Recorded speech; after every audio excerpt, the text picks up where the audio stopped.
শিৱসাগৰত এগৰাকী নাবালিকাৰ অশ্লীল ভিডিঅ' সামাজিক মাধ্যমত ভাইৰেল। ভিডিঅ' ভাইৰেল কৰি ৰঙাঘৰৰ আলহী এটা লম্পট সাহিল খান নামৰ যুৱকজনক গ্ৰেপ্তাৰ কৰে শিৱসাগৰ আৰক্ষীয়ে। এবছৰ পূৰ্বে হিন্দু যুৱকৰ নামত ইনষ্টাগ্ৰামত একাউণ্ট খুলি হিন্দু নাবালিকাৰ লগত পৰিচয় হৈছিল সাহিলৰ। অনুজ দত্তৰ নামত ভুৱা একাউণ্ট খুলি নাবালিকাগৰাকীৰ সৈতে প্ৰেমৰ সম্পৰ্ক গঢ়ি তুলিছিল সাহিলে। পৰৱৰ্তী পৰ্যায়ত ভিডিঅ' কলৰ জৰিয়তে নাবালিকাগৰাকীৰ অশ্লীল ভিডিঅ' ৰেকৰ্ড কৰি ভাইৰেল কৰে সামাজিক মাধ্যমত। এই তথ্য পোহৰলৈ অহাৰ পিছতে শোকত ভাগি পৰিছে নাবালিকাগৰাকীৰ অভিভাৱক। এইপিনে দাখিল কৰা এজাহাৰৰ ভিত্তিত গ্ৰেপ্তাৰ কৰা হৈছে সাহিল খানক। সদৰ থানাত ৰুজু কৰা গোচৰৰ ভিত্তিত পস্কো আইনৰ অধীনত গ্ৰেপ্তাৰ কৰি আদালতত হাজিৰ কৰাৰ পিছতে জেললৈ প্ৰেৰণ কৰে লম্পট সাহিলক। হেৰি কৰিলে মোবাইলটো ল'লে মোৰ পৰা লৈ পিনে ছোৱালীজনী লাইনত আছে হা, মোবাইলটো লৈ পেলাই কৈছে বোলে এনেকৈ কৰা বোলে হেৰি একাউণ্টটো হেৰি কৰি দিয়া, একাউণ্টটো লৈ পিনে হেৰি কৰি পিনে তাৰপিছতে তেতিয়া একাউণ্টটো তোমাৰ নামত আছিলে নে? একাউণ্টটো মোৰ নামত আছিলে। মোৰ নামৰ পৰা লৈ পিনে তাৰ নামত ভৰালে। তাৰ নাম অভিষেকৰ নাম্বাৰটো ভৰালে। অভিষেক বুলি ল'ৰাটো এই মথাউৰিৰ ওপৰত থাকে। কোন মথাউৰি?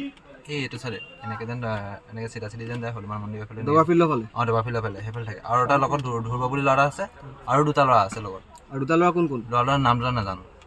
এটা হেৰি শ্মশানৰ ওচৰত থাকে। আৰু ছোৱালী আছিল লগত? ছোৱালী এজনী মানে ছোৱালীজনী সেইজনী জুৰি কলিতা সেইজনী। কি নাম? জুৰি কলিতা তাই। তুমি দুখী নহয়? মই দুখী নহয়। তোমাৰ মতে তাৰমানে? অঁ, মোৰ মতে নহয়, মই দুখী নহয়।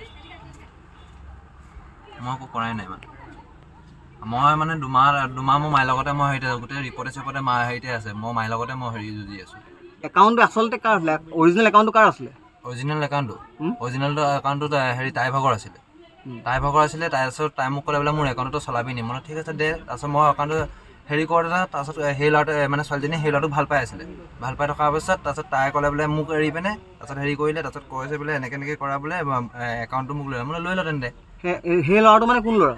অভিষেকটো।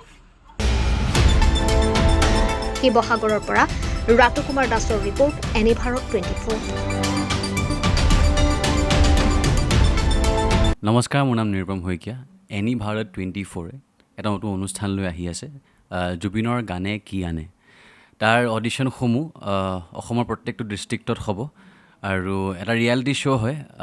আপোনালোকে দিয়া ফোন নম্বৰ যোগাযোগ কৰিব পাৰে আৰু আপোনালোকৰ ওচৰলৈ এনেও গৈ আছে তেওঁলোক, আৰু আশাবাদী যে আপোনালোকে এই অনুষ্ঠানটোত ভাগ ল'ব আৰু আশা থাকিল যে আমি খুব সুন্দৰ সুন্দৰ গায়ক দেখিবলৈ পাম। ধন্যবাদ।